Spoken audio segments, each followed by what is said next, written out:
All right, and we are live. Happy Monday. Happy to be with all of you today.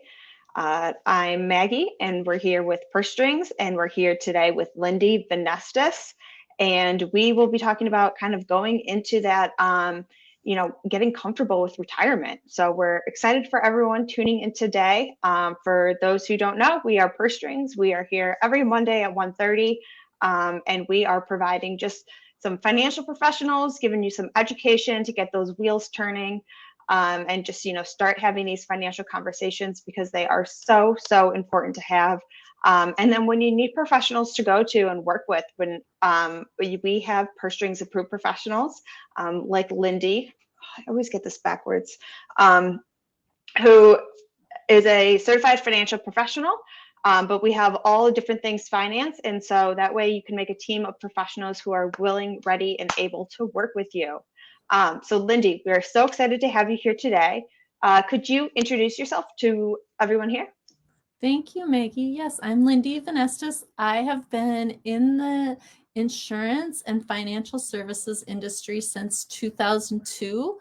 Prior to that, I was a personal trainer, which sounds weird and not related, but part of what helped me switch from going to the insurance industry to the financial planning industry was loving those one-on-one relationships that I had when I was personal training and wanting to help be people's coach to find out where they are, where they want to be, help them make those steps to get beyond what's hurting them. And so I really do view my practice as coaching from that standpoint. And so I'm the founder of Create Financial Planning and really work with people to create their story. I love that. And there's so many similarities between finance and like personal fitness. So I can just see those actually going like really well together. But today we're going to have the conversation about getting comfortable with the idea of retiring. And yeah, some people we talk to, when you mention retirement, it kind of just does bring angst. And so let's just start off with like a little story to get people related to this, to really understand, where we're coming from. Yes, thank you, Maggie. I know a woman who is so smart, probably like everyone watching this podcast, so smart, so well educated. This particular woman was an attorney for 10 years. She was appointed as a judge and served 25 years for a local county court. And she actually served on a state Supreme Court committee. And recently, she retired as a senior judge. So she's well educated, intelligent, good income, good saver. But what plagued her was so much fear. She talks about how afraid she was to even think about retiring. It was, she said, paralyzing. And I know that a lot of us think, I know what I know. I'm good at my job, but there's so much to know out there. There's so much on the internet.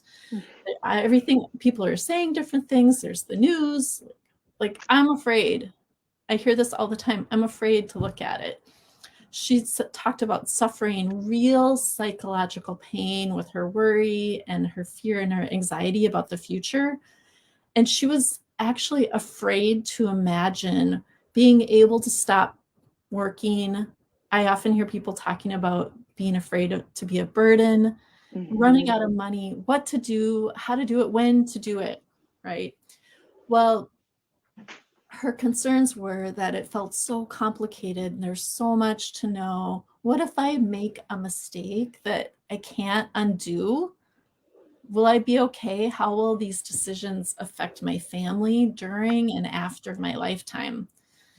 So what she found was that when she did finally get some advice and built a plan, that she was able to transition from full-time to working part-time for 2 years. Now, like I mentioned, she's fully retired, and not only retired, but feeling this sense of I love the way you describe that. You even sit up, you put your shoulders back, like you could tell it was this relaxing, overwhelming feeling. Yeah, just this sense of freedom and this sense of peace and calm and lack of fear. Now she's actually decided that she's going grandma mode. She's being able to now help support her family in a completely new way. She has a brand new grandbaby, and she's offered to help do daycare a couple days a week. And I see her on video, and she's so excited, and here's my grandbaby, and just this sense of freedom. And so she's not only enjoying the retirement, the physical, the mental, the family bonds, the freedom of knowing that she has enough money, but it's this understanding her situation, what's possible, has given her this health, this emotional and mental health. So this particular woman's lesson was that she should have looked at it a long time ago and saved her so much pain from the fear she felt, and creating a plan. You know, we talk about being an ostrich and sticking our head in the sand. It really took away her pain to do that. So planning had the benefit of either showing that you have been doing the right things and you don't have to be so afraid, or allowing you to make thoughtful adjustments to guide you towards your goals. So number one thing I would recommend for anyone is your first step is to deal with the unknown by finding an advisor who will build you a personalized financial plan to show you the likelihood of you meeting your very specific goals for your life. I just want to jump in here before we get even into the plan of how there's, she's a judge. She's a high ranking judge, very smart. And it's just the fact that, we're experts in our fields. We're not experts in everything. And so it's like, even though, you feel like you should be doing all of this and doing it right, her whole job's about doing it right, and it's hard to give in those thoughts sometimes, but, she realized it is the best option to kind of just get started. Which I love. It's just your everyday woman who you think is so successful, has it all going on. It's just like, she doesn't know either. It's like, okay, it's fine. It's fine. We'll take care of it. Yes, totally. Awesome. All right. So step one is she met with a financial advisor. Yeah. I call it adulting, and it happens throughout your entire life cycle. Mm-hmm. I get people coming to me at every age saying, it's time for me to start adulting. It's definitely a term I've used before. And so what do you do with this advisor? But pardon? What, as so your first step is to meet with the advisor. And so how do you find the right advisor to work with? Oh, sure. Well, one thing I would recommend to find somebody is Purse Strings Approved Network has tons of advisors. They've all been vetted, right? It's important to talk to people that you trust and know as well. Who are they using? Mm-hmm. Who do they like? Who do they feel comfortable with? What has been their experience? There's other associations as well, as the National Association for Professional Advisors. It's called NAPFA. If you are looking for somebody who is offering insurance, you could look at NAFA. It's the National Association of Insurance and Financial Advisors. There's also the Certified Financial Planning Organization, where everyone there would have gone through the training to become a CFP. There's the Fee Only Network. So there's different types of advisors, and none of them are bad. They're just different. And so it's important that you understand ask them how they get paid. So one of the important things that you might want to understand is, are they commission-based, which is totally fine. Just know that and see if what they offer would be a good fit for you. And if you want them to manage your money, if they will do that, or if you just want to plan. So there's different things to look at, right? I think the most important thing when picking an advisor, though, is, do you feel like they're listening to you?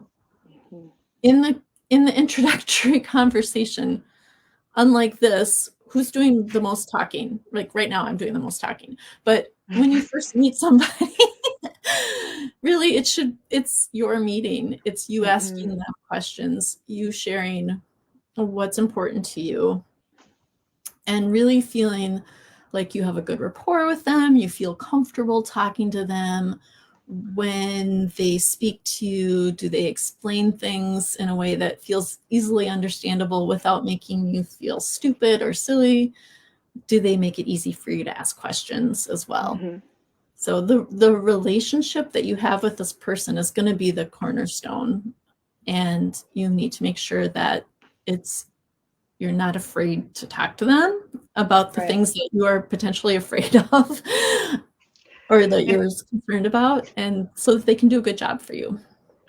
I feel like we kind of have this stigma that like these financial conversations are one and done and they're kind of stiff, but this should really be a person that you connect with that almost feels like a girlfriend or a therapist in like a, you can really share your deepest, darkest hopes and dreams and scares. And it's like, I mean, Yeah. they always joke about how financial professionals are also kind of like therapists, but it shouldn't have this stigma of being a cold car dealership kind of conversation.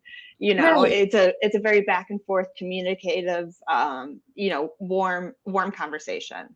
I get that a lot because what we are talking about, and we've been through this in other Facebook Lives together before, but we're asking questions like, what did that feel like? Or Mm-hmm. what was your first experience and how is that playing into what you're doing now?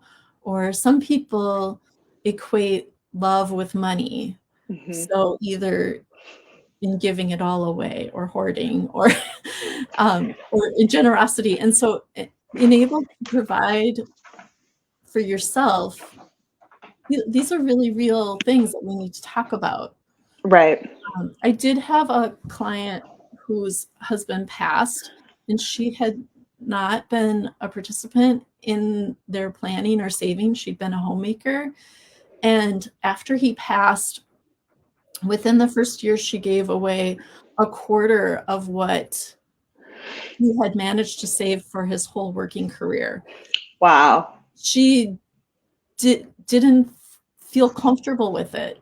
And so to try to help her slow her roll, and he had made some charitable contributions at his passing, and I was trying to help her say that she could still feel the joy of giving and Mm-hmm. have those people know that she was planning to be charitable with them and enjoy some of the benefits of that, while also having a sense of security in her lifetime and not Right. giving away. So there's some real self-care. Mm-hmm. Saving and planning for the future is really self-care, self-love.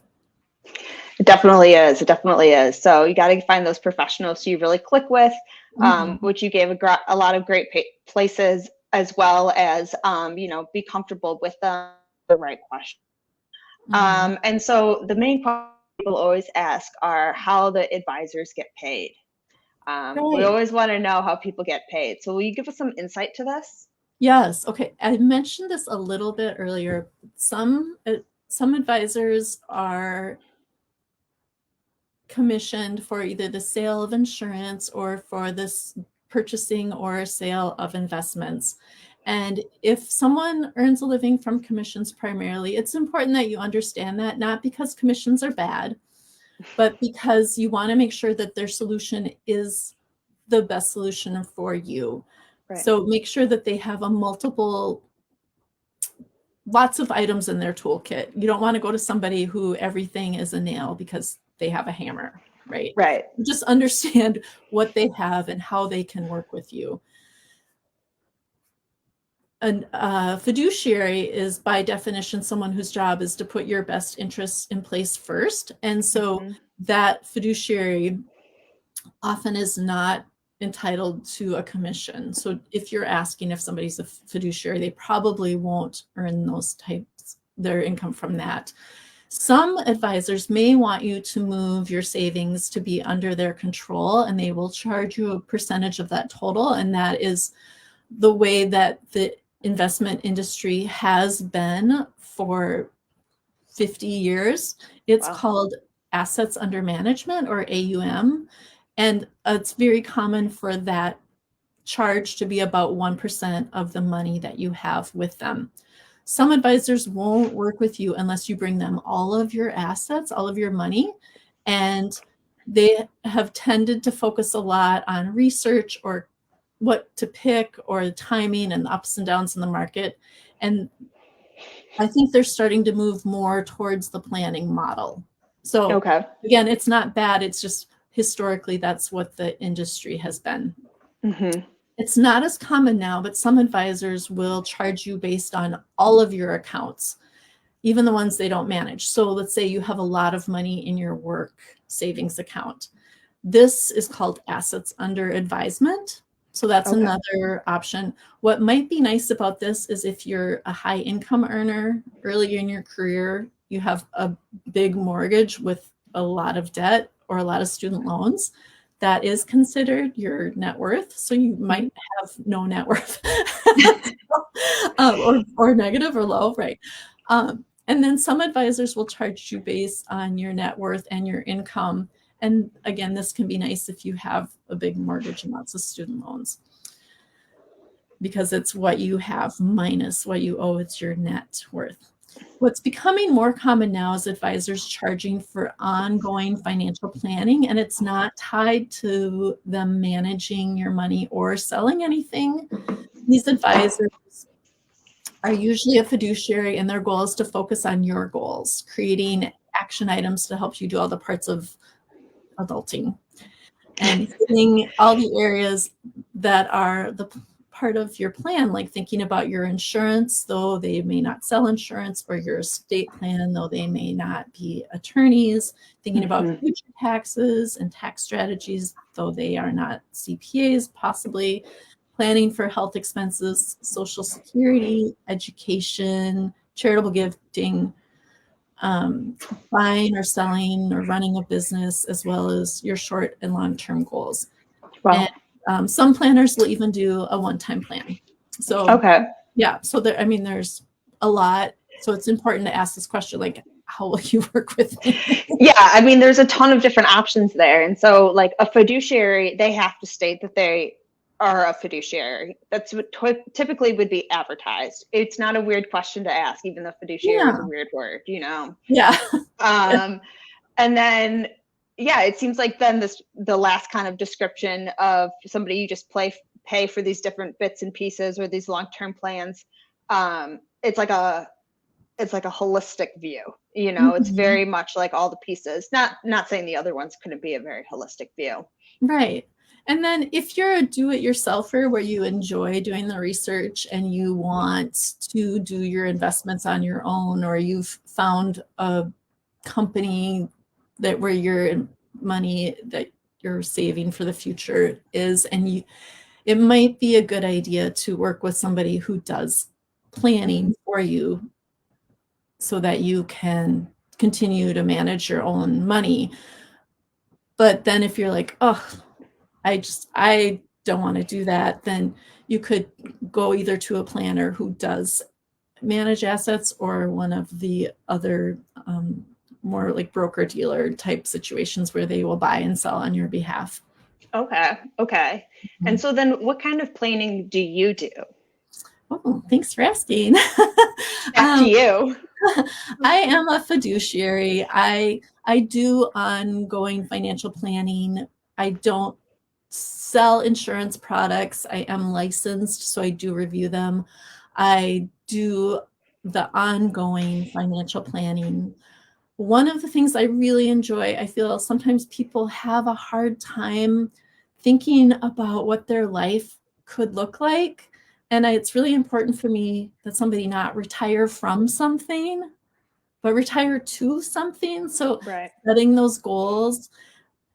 And so I help them work towards those specific goals. And I can also help people manage their money if they want to, but it's not required.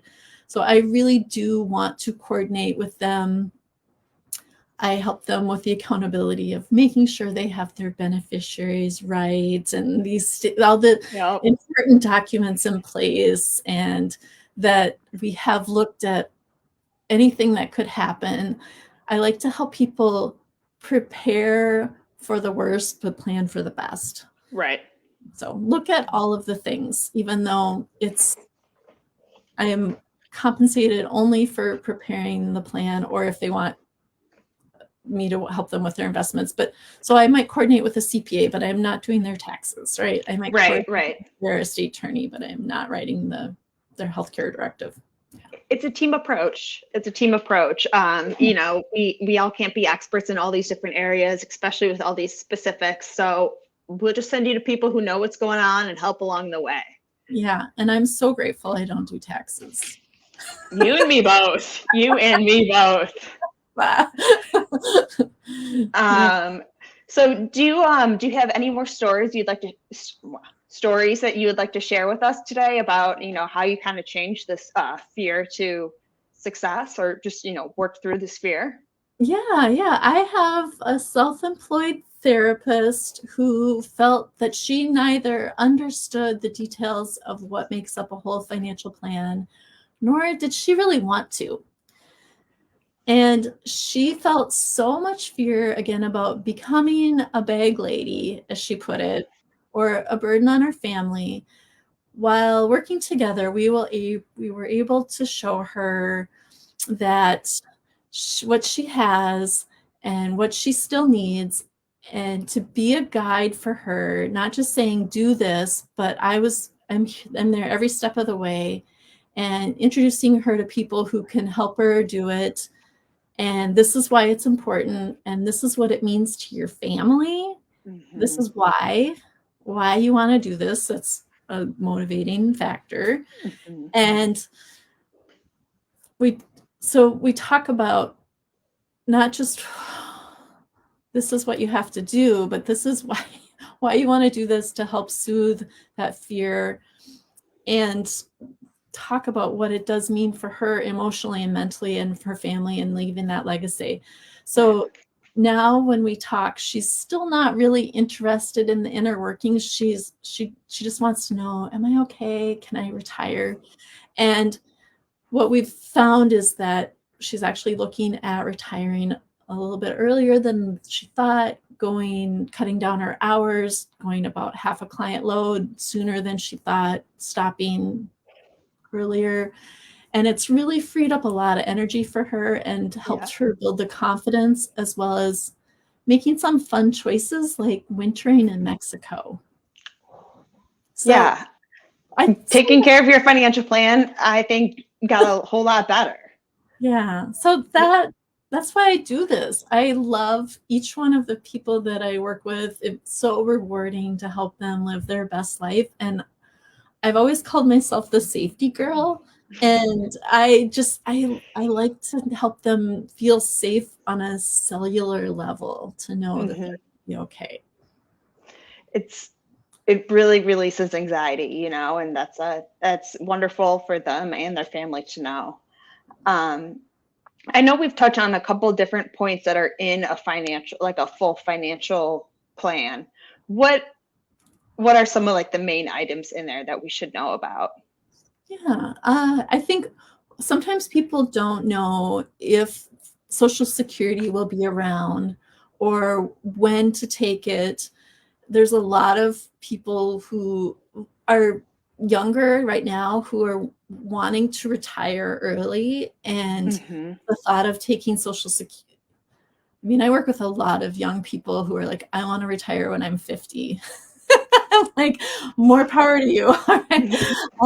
Let's do it. But understanding how Social Security works, when to take it, how to model what that would look like for you, how much to save, where to save. We really need to talk about taxes, because where we are in a tax bracket today may feel high to you, but as optimistic and fun as I try to be, I do take a bit of a pessimistic stand on what taxes might be in the future, considering the debt ceiling and the thing that our nation, the planet, has been through the last couple of years. And so I want people to think about not only how they're saving, but where they're saving, And so that they have more control if taxes do change in the future, that they are the decision makers and they can help control their tax bracket.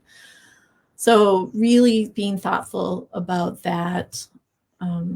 Beneficiaries, I have a client whose fiance passed away. She had an account that neither her mother nor he can have access to because she didn't have a will, nor did she have any beneficiaries set up on the account.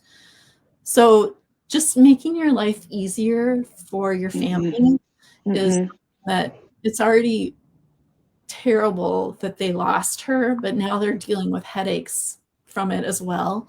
So there's just some simple things that you can do.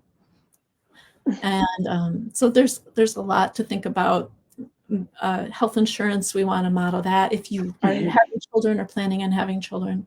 I think the most common thing I hear too is I want to start having rental income. I want passive income.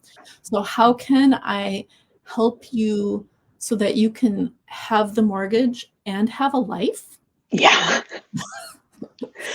So many people call me and they're like, I just bought a house and now I'm not sure if I can keep it. I don't know if I can really afford it. And we should have had this conversation 2 years ago. Yeah.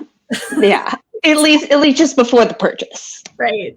So I want to help you create those dreams and even discovering if you really do want to be a landlord or what that would look like, or giving you the tools to figure out how can you do this with as little headache as possible. And how can you be anywhere and still rent it? So there's a lot of ways that you can do that and be in Mexico for the winter, for example. Yeah, that sounds amazing, And so it seems like you got to spend some time, figure it out, find someone who really vibes with you, who you feel connected with, find an authentic professional, see how they're charged, see what they're really about. And then just get started, because clearly it could lead to retiring early and going to Mexico. So sounds great. Yeah, wherever you want to go. Yeah, I'm studying Spanish right now too, just in case that happens to be my future someday. Oh, ¿tú hablas español? Un poco. No bien. Do. So Lindy, what's the best way for people to reach out to you if they're thinking about if they want to work with you or just ask any more questions? Yeah, well, I see you have my information scrolling on the bottom. I love that. So I'm looking at it right now. Create FP, like Create Financial Planning, is my website. And on my website, there is a direct link to schedule a complimentary introductory call with me where you can talk about what your thoughts are, what your concerns are, what you're hoping to accomplish. We can get to know each other. And my phone number and email is also on that address. I do prefer that people just reach out and schedule a time with me. It's super easy to get time on my calendar. It might be out a couple of weeks, but I am really looking forward to being a resource. So thank you. Awesome. Of course. Well, you can also check out Lindy at our website, pursestrings.co. We're so excited to have you on today. So thank you for coming and sharing all your expertise. And we will be back here again next Monday. So and we'll talk to everyone soon. I'll do a little plug. Purse Strings is doing a book club for the month of April every Wednesday night at 7 Central. And I do have the honor of presenting this week, Wednesday evening. So I will be working on helping people to get good with money. Yeah. So if you need the link, just send us a DM. Everyone's welcome to the book club, and Lindy will be there as well, helping facilitate. So it'll be a lot of fun. We'll just keep this party going. Yeah. Thank you, All Maggie. right. Talk to you later. Bye. Have a good day. Thank you.